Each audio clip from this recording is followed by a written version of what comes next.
तिष्ठते ज्ञान रूपेण नर रूपम कबीर भव। वासना जाल सर्वत्रम कृपा दृष्टि विनश्यते। तम कबीरम गुरुं वंदे ज्ञानेनायधिकं भव। जड़े अध्यास महाबंधम बोध ज्ञान विमुच्यते।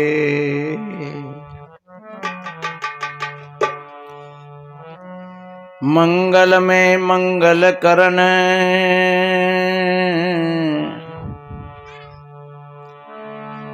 मंगल रूप कबीर।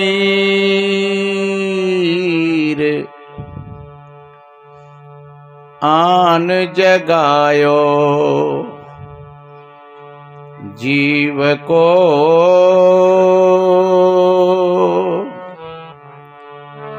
हरिय कठिन भव पीर। आन जगायो जीव को हरिय कठिन भव पीर।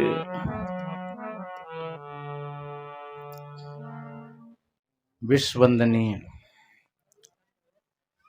संत सम्राट सदगुरु कबीर देव,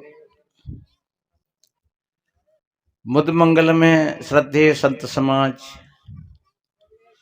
सभी धर्म प्रेमी सज्जन, शक्ति स्वरूपाएं माताएं और बहन,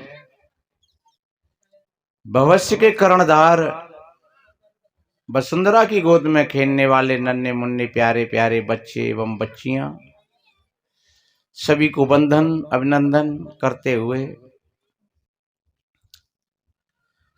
आज इस पावन प्रांगण में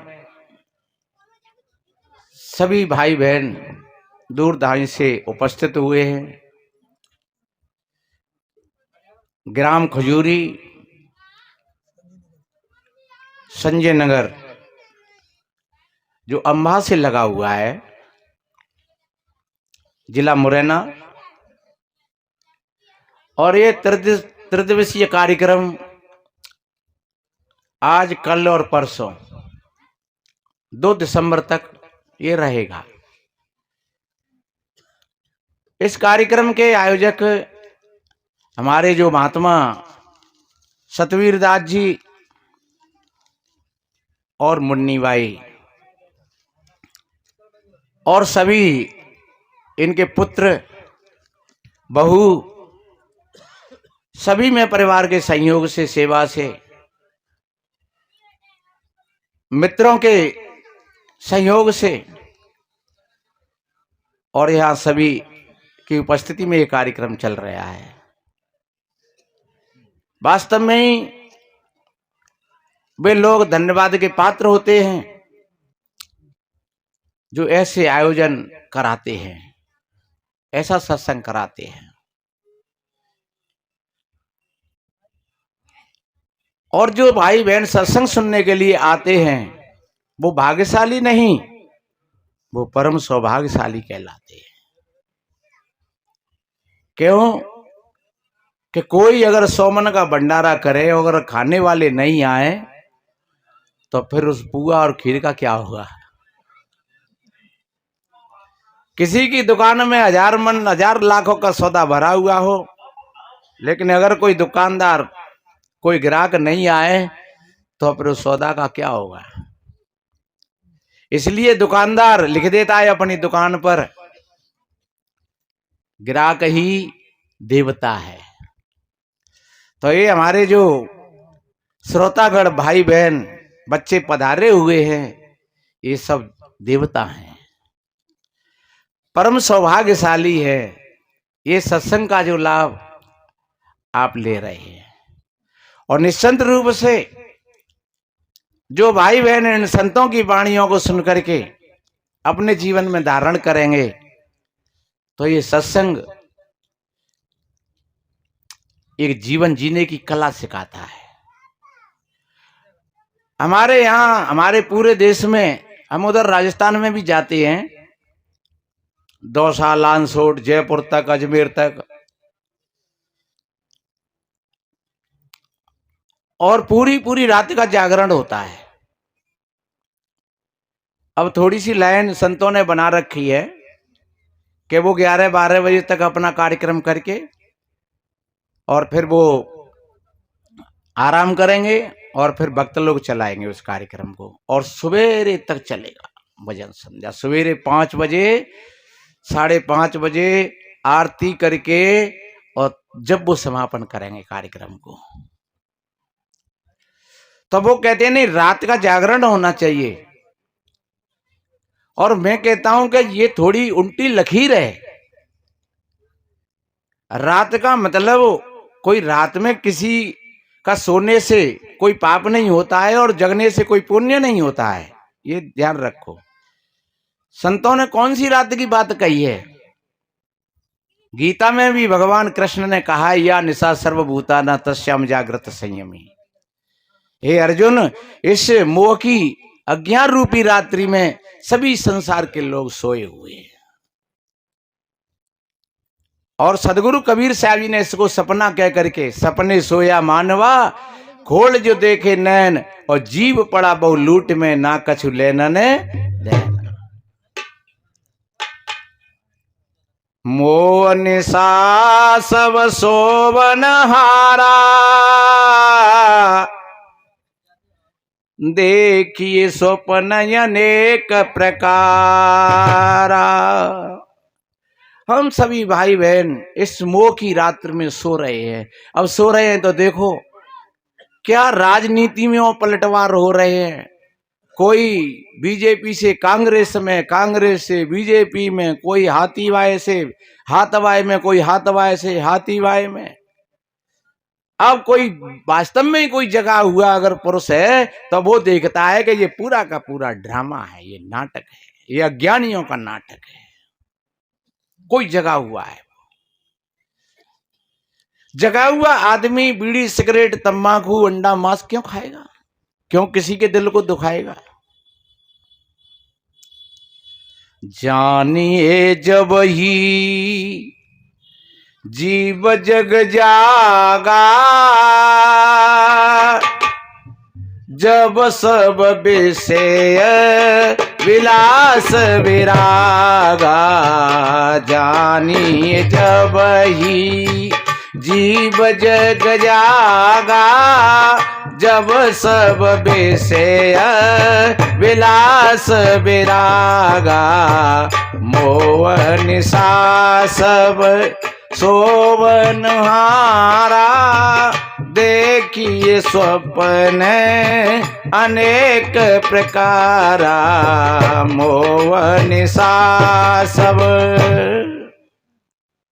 सब अज्ञान की नींद में सो रहे हैं और अपनी अपनी दौड़ में दौड़ रहे हैं।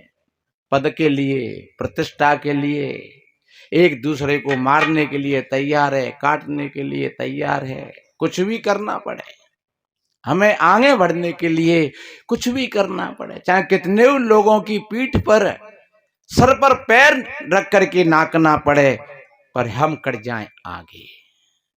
ये दौड़ में संसार लगा हुआ है। पद की दौड़, प्रतिष्ठा की दौड़, मान सम्मान की दौड़। राजनीति में भी नहीं, यह धर्म नीति में भी चल रहा है, हम लोगों में भी चल रहा है। कहीं किसी के सामने चर्चा करना, अरे वो महात्मा तो बहुत बढ़िया, अरे वो का बढ़िया, वो का बढ़िया, वो उन्हें गाय ले तो ताते बढ़िया है, उन्हें प्रवचन कर ले तो ताते बढ़िया, क्या बढ़िया है उसका? हमें देखो तुम, ये क्या है? ये बिल्कुल वास्तव में जो थोड़ा जगा हुआ होगा वो कभी किसी को छोटा नहीं समझेगा, हल्का नहीं समझेगा, किसी के पांव पकड़ करके पीछे को नहीं खींचेगा। वो कहे हाँ भैया ठीक, बहुत बढ़िया, अच्छा रास्ता है, अच्छे मार्ग पर चल रहा है, बहुत बढ़िया है, बहुत अच्छी बात है। हम एक बाप के 4 बेटा हैं, चारों के गुण स्वभाव अलग अलग होते हैं, एक नहीं होते हैं। एक पिता के विपुल कुमारा हो पृथक गुणशीले आचारा, कोई तापस कोई पंडित ज्ञाता और कोई धनवंत सूर कोई दाता।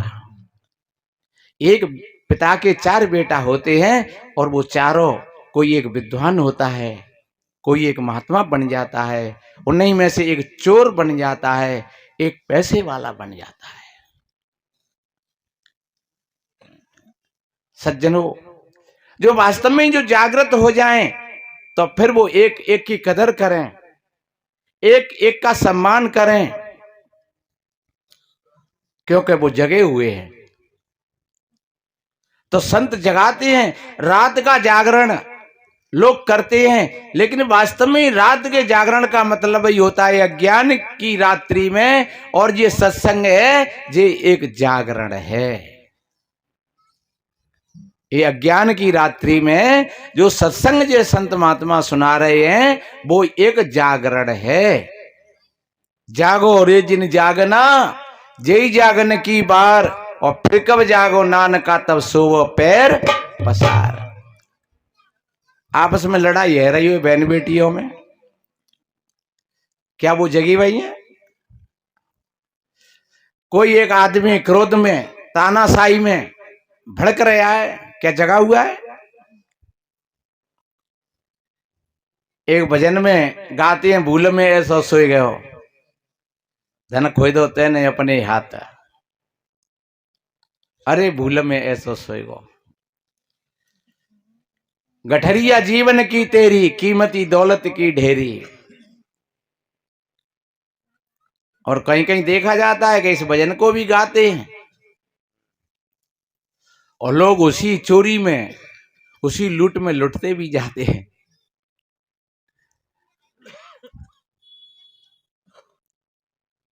एक उदाहरण है, एक वृक्ष पर कहीं बहुत सुआ रहते थे।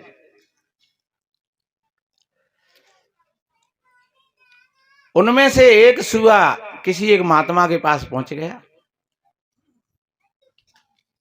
तो महात्मा के पास जाकर के, और महात्मा जी के पास, और उसने सीख लिया। महात्मा जी ने उसको बताया, बधिका आएगा, जाल बिछाएगा, चुंगा डालेगा और हमें फंदा में फंसाएगा। और वो सुआ सीख गया खूब, और वो उसी का कीर्तन करता है, बधिका आएगा जाल बिछाएगा, वो जाल में चुंगा डालेगा, फंदा में हमें फंसावेगा। हम फंसे जाल में ना ये गुरु ने शब्द सिखाए हैं, शब्द अर्थ नहीं समझ जाल में सुवना फंस गए है।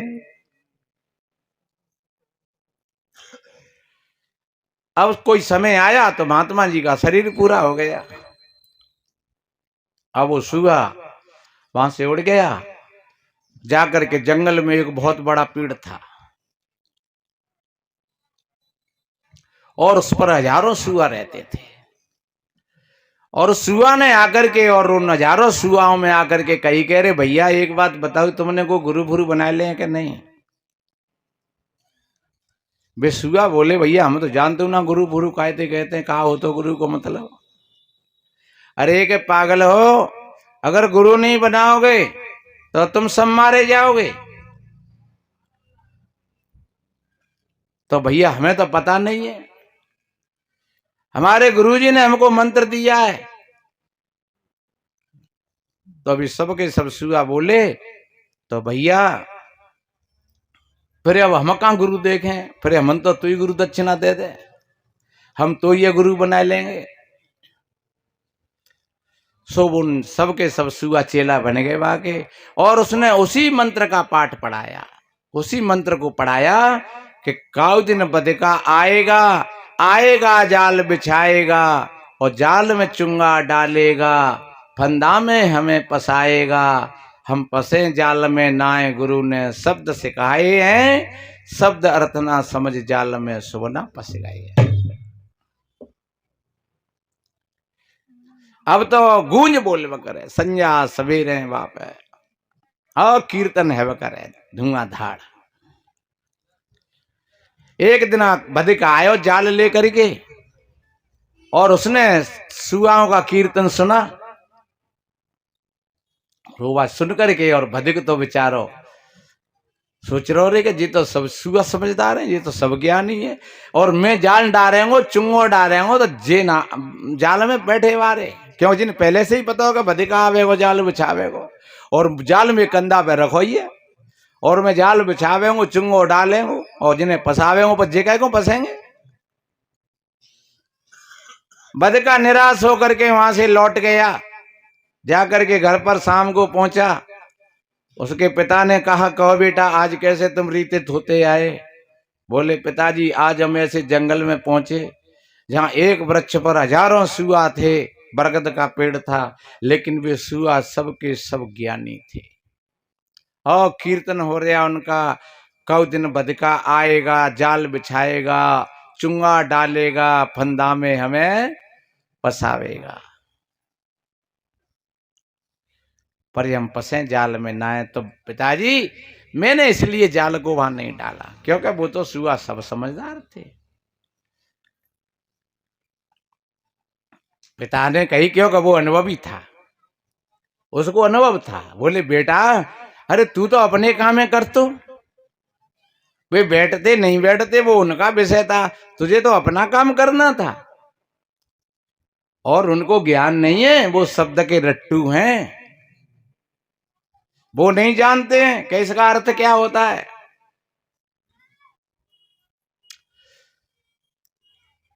ठीक है पिताजी, तो वो तो वहां रोज का उनका रहठान है, सवेरे देखता हूं फिर। और फिर जाकर के सवेरे ही उसने अपना जाल बिछा दिया, और उनका वही कीर्तन चल रहा, बधिका आएगा जाल बिछाएगा, जाल में चुंगा डालेगा,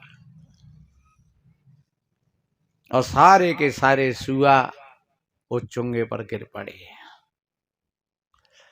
कहो कि नारे पसी गई, कहो कि पैर पसी गो, कहो कि गर्दन पसी गई, और अब बा में उलझ गए, सबके सब बड़बड़ाए रहे हैं, पर पाठ वही चल रहा है। कहो दिन बधिका आवेगो जाल बिछावेगो, और बहेलिया सबको बांध करके ले गया घर को। तब पिता ने कहा बेटा देखो ये शब्द के रट्टू है, इनको पता नहीं है, और बहेलिया सबको मार करके खा गया, बेच गया सबको, मर गए सबके सब।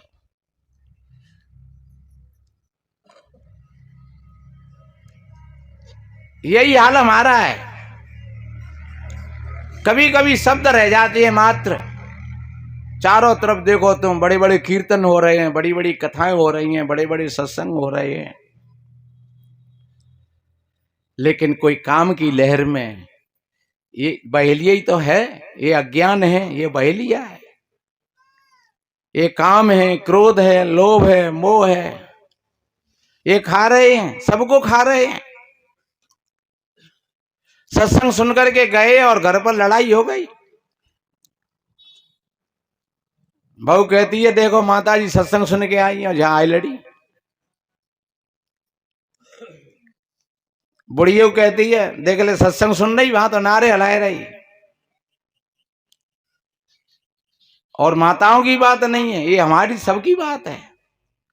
जब जिस समय भमर पड़ता है वो, तो उस भमर में बड़े बड़े लोग बह जाते हैं। जगा हुआ कौन है? जो ठीक तरीका से वो देख लेता है इन विकारों को, जो ठीक तरीका से देख लेता है अपने भीतर के काम को, क्रोध को। एक भैया ने कहा, हमारा वीडियो सुना होगा उन्होंने, तो वो बोल रहे थे कि महाराज वो भजन था, देखे चार यार मतवारे, अंधा बहरा लूला नंगा, परम कीर्ति से पाले, चारों बड़े निराले, देखे चार यार मतवाले। अंधा है ये काम है, बहरा है वो क्रोध है, नंगा है वो लोभ है, और लंगड़ा है वो मोह है। बोले महाराज जी क्या आपने देखा है इनको? कबीर साहब जी ने तो कहा है, चार चोर चोरी चले, पग पनही उतार, और चारों दर थूनी यानी पंडित करो विचार। और बिना मूड का चोरवा पराने का उचीन। कि भाई चार चोर, सदगुरु कबीर साहब जी तो कहते हैं कि भाई कौवे नहीं दिखे। हाँ बिल्कुल सही बात है। कबीर साहब जी कहते हैं कि वो कौवे नहीं दिखे, पर ऐसा इसका ये भाव नहीं है कि वो कौवे नहीं दिखे, जो सोए रहे हैं उनको नहीं दिखे, और जो जग गए हैं उनको तो वो बिल्कुल दिखते हैं, बराबर दिखते हैं। जो जागृत हो गए वो इनको बिल्कुल मूर्त रूप से देखते हैं। यहाँ अब ये काम आने वाला है, यहाँ क्रोध आने वाला है, अगर इस तरीका से जो कोई भाई बहन देखना शुरू कर देता है तो समझ लो कि वो जागृत हो गया, भीतर से वो जाग गया।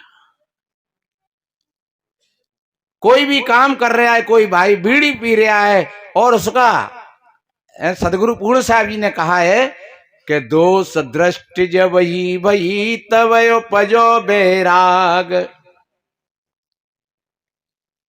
दृढ़ निर्वेद जाको भयो सोम मुच्छ बड़ भाग। बड़ी गहरी बात कही, बहुत गहरी बात कही। दोष दृष्टि जब ही भई, जब किसी चीज में जब हमको दोष नजर आने लगता है, फिर उस चीज को, वो चीज अपने आप छूट जाएगी। अगर दूध में मक्खी पड़ी है और तुम्हें दिख रही है तो फिर तुम उसको दूध को पियोगे नहीं, क्योंकि उसमें मक्खी है। तुम्हारे पात्र में अगर कोई गंदगी दिख रही है तुम्हें, तो तुम दिख रही है तो तुम उसको पान नहीं करोगे, उसको ग्रहण नहीं करोगे। किसी चीज में अगर दोष दिख रहा है, बीड़ी में अगर दोष दिख गया तो फिर तुम बीड़ी नहीं पियोगे। गुटखा में अगर तुम्हें दोष दिख गया फिर तुम गुटखा को नहीं खाओगे। शराब में अगर तुमको दोष दिख गया फिर तुम शराब नहीं पियोगे। मांस में तुमको दोष दिख गया तो फिर तुम मांस नहीं खाओगे। किसी के दिल दुखाने में अगर तुमको दोष दिख गया तो फिर किसी के दिल को तुम नहीं तोड़ोगे कभी भी। चाहे कोई अपना ही कोई आए पड़े तो अपने नुकसान झेल लेगा, लेकिन वो किसी के दिल को नहीं तोड़ेगा, क्योंकि दोष दृष्टि जब भाई, जब हमारी दृष्टि उस दोष को देख लेती है तो तब उपजो बेराग। उसी चीज से फिर राग ना रह करके, उसमें पहले राग था नहीं, हम दूध पी रहे उस दूध में राग था, दूध पी रहे जब राग था, लेकिन उसमें अकस्मात रा करके मक्खी गिर गई तो उसी से अब बैराग हो गए, अब नहीं लेंगे, नहीं अब नहीं भैया, वो बैराग हो गया उससे, क्योंकि दोष आ गया उसमें। इसलिए मेरे बहन भाइयों, हमारा जीवन सार्थक वही जीवन है सच्चे अर्थों में जो हम इन सारी चीजों को जाग करके अपने भीतर में देख लें। और जो जगा हुआ व्यक्ति होता है उसको पेड़ का पेड़ दिखेगा, पशु का पशु दिखेगा, पत्थर पत्थर दिखेगा, आदमी आदमी दिखेगा, पानी पानी दिखेगा, आग आग दिखेगी। इसलिए संत तो जगाते हैं और ज्यादा नहीं कुछ कहते हैं। क्यों?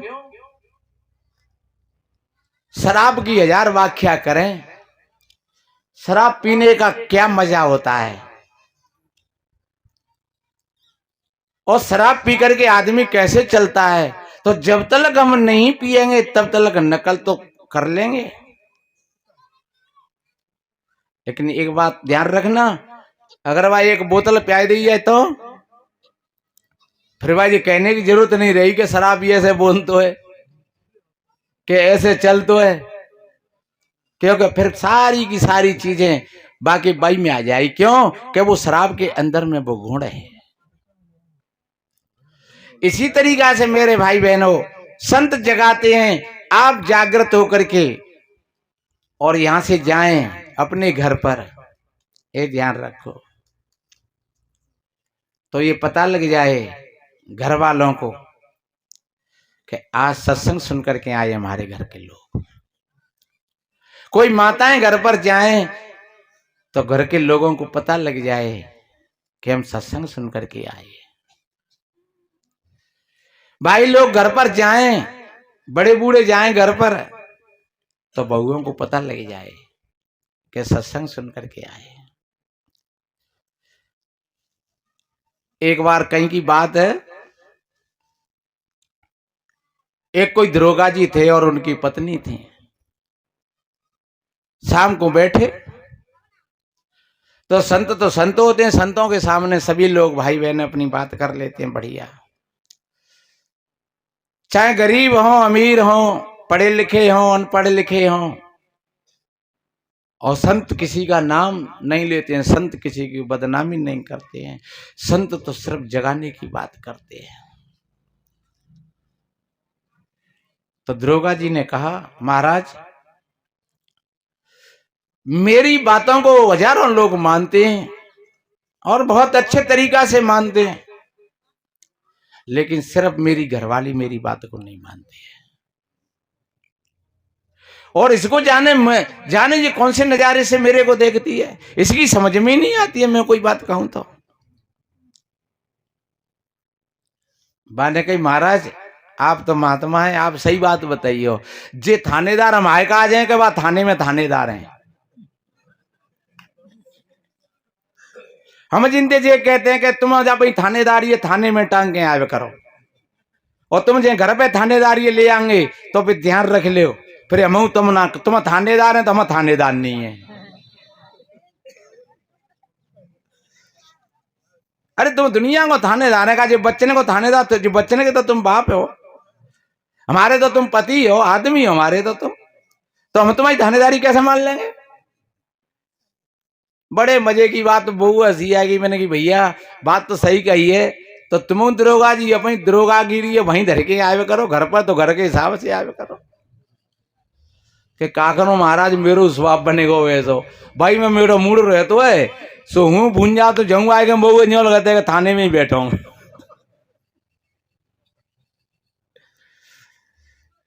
इसी को बस बदलने की और इसी को परखने की बात है कि हम कौन सी समय पर कहाँ बैठे हैं, हमें कैसा भाव करना चाहिए, कैसा विचार करना चाहिए, कैसी बात कहनी चाहिए हमको।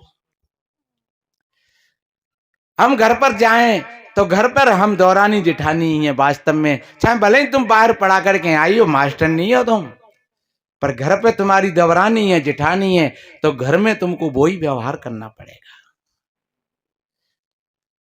अगर तुम भले ही कोई ऑफिसर हो और आयो तुम घर पर, तो अपने भाइयों के साथ में, चाहे भले ही तुम्हारे भाई कुपन हैं, वो दूध निकालते हैं, खेती बाड़ी करते हैं और कोई काम करते हैं, लेकिन वो तुम्हारे भाई हैं। तुम पर वो नेतागिरी और दादागिरी नहीं चलेगी, भाइयों पर नहीं चलेगी, परिवार में नहीं चलेगी, समाज में नहीं चलेगी। हाँ, जहां तुम हो उन कैदियों के लिए, उन दोषियों के लिए, और वहां तुम अपना रोब दिखाते हो तो वहां दिखाओ, वो तो दिखाना भी पड़ेगा वहां। तो मैंने निवेदन किया, हम सभी भाई बहन सत्संग में आज यहाँ पर आए हुए हैं। इस पावन प्रांगण में ये 3 दिन का कार्यक्रम रहेगा। कल और अधिक से अधिक संख्या में, कल महात्मा लोग भी और काफी आएंगे और भाई बहन भी अधिक से अधिक संख्या में यहाँ पर उपस्थित हों। एक बहन और 2 बहन, 4 बहनों को लाएंगी साथ में। चलो बहना सत्संग सुनने के लिए। भाई भी और अपने साथियों को लाएंगे, मित्रों को लाएंगे अपने साथ में, चलो वहां सत्संग सुनने के लिए। एक शराबी अपना मित्र बना लेता है, एक ताश खेलने वाले अपने मित्र बना लेते हैं, चोर डकैत अपने मित्र बना लेते हैं, तो हम सत्संगी भाई क्यों नहीं अपने मित्र बनाएं। जब सास बहू बैठ करके सत्संग सुनेंगी, जब दौरानी जेठानी एक जगह बैठ करके सत्संग सुनेंगी, जब भाई भाई बाप बेटा एक साथ बैठ करके सत्संग सुनेंगे, और ध्यान रखो ये सत्संग कभी कभी मिलता है। मैंने पहले कहा था कि हमारे जो सतवीर महात्मा जो सत्संग करा रहे हैं, ये भाग्यशाली हैं, और ये संत महात्मा सत्संग सुना रहे हैं और आप सुन रहे हो। ये करा रही हैं, ये भाग्यशाली हैं। आप सुन रहे हो, आप सौभाग्यशाली हैं। अभी प्रसाद लेकर के जाइयो मेरी माता बहनों 2-5 मिनट में। हाँ, अरे देखो, ये भरोसा नहीं है इस जीवन का। सत्संग में आते हैं तो लगता है कि भैया पता नहीं ये नहीं बिगड़ जाए, वो नहीं बिगड़ जाए, फलाना ढीका।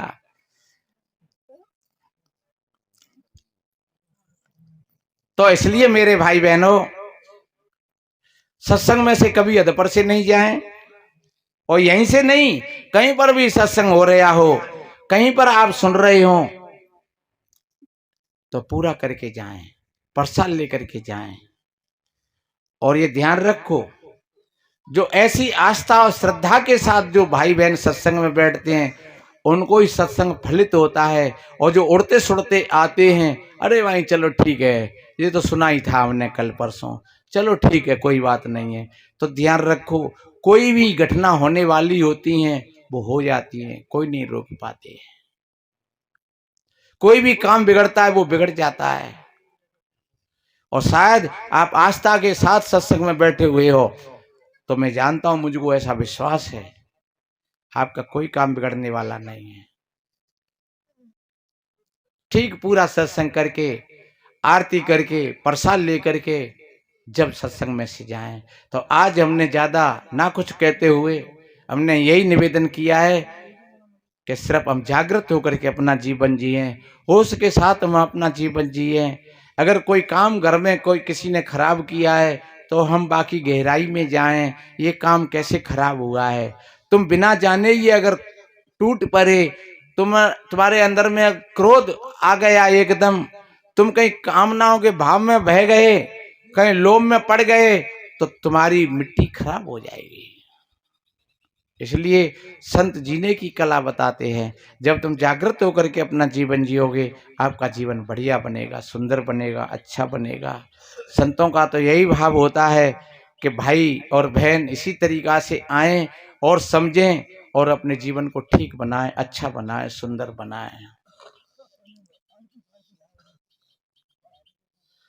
जहां सत्संग होता है, वहां पर नित्य जावो तुम। जहां सत्संग होता है, वहां पर नित्य जावो तुम। वहां पर नित्य जावो तुम। हमें फुर्सत नहीं कहकर ने मौका ये गमावो तुम। ने मौका ये गमावो तुम।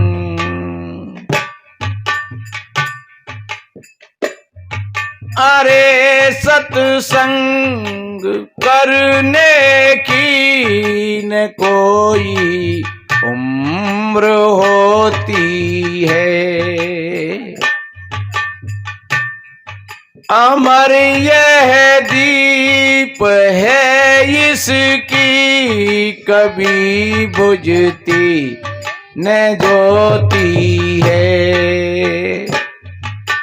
ये सत्संग की कोई उम्र नहीं होती है।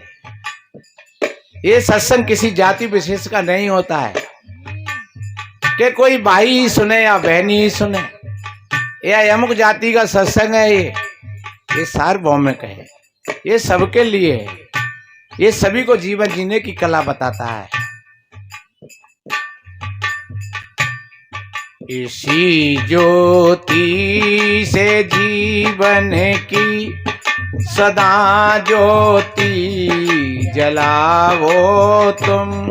सदा ज्योति जलावो तुम। जहाँ सत्संग होता है, वहाँ पर नित्य जावो तुम। वहाँ पर नित्य जावो तुम। हमें फुर्सत नहीं कहकर ने मौका ये गवावो तुम, ने मौका ये गवावो तुम। इसलिए मेरे बहन भाइयों कहती हैं धन्य घड़ी जाए होई सत्संगा। वो घड़ी धन्य होती है और वो समय धन्य होता है जिस समय में हमें सत्संग सुनने के लिए मिलता है, महापुरुषों के दर्शन मिलते हैं, तो हम बड़े सौभाग्यशाली नहीं परम सौभाग्यशाली हैं। संतों का यही भाव है। और वक्त आएगा तो फिर निवेदन करेंगे। आप सभी भाई बहनों के लिए कोट कोट साधुवाद, धन्यवाद। सर्वे भवन्तु सुखिनः, सर्वे सन्तु निरामया, सर्वे भद्राणि पश्यन्तु मा कश्चित् दुख भाग भवेत्। सभी के जीवन में आनंद हो, सभी का कल्याण हो। इन्हीं शुभ मंगल कामनाओं के साथ वक्त आएगा तो फिर निवेदन करेंगे। बोलिए श्री सद्गुरुदेव।